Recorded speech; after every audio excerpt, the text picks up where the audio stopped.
Yung mga boss ko, no, sa mga naghahanap ng dry fit short katulad ni Sir, size 44 daw siya. Ang recommended na size ko is 5XL na. Kasi po ako is 42XL na. Yan, may sobra pa rin sa akin. Alright? Kasyang-kasya kay Sir.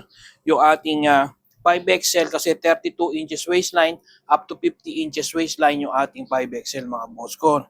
Napakaganda. 17 inches long tapos 30 inches leg wide mga boss ko. No?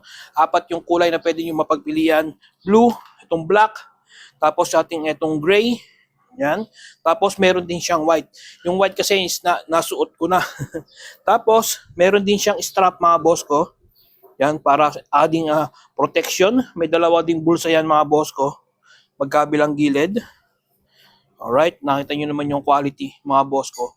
Mall quality, export quality mga boss ko. No? Napaka-soft at stretchable yung ating tela na ginamit dito mga boss ko. Yun sir, ano? Size 5XL po ang i-check out mo. Nandiyan po yan sa ating yellow basket. Check out nyo na mga boss ko. Ingat po kayo palagi and see you on my next video. Salamat!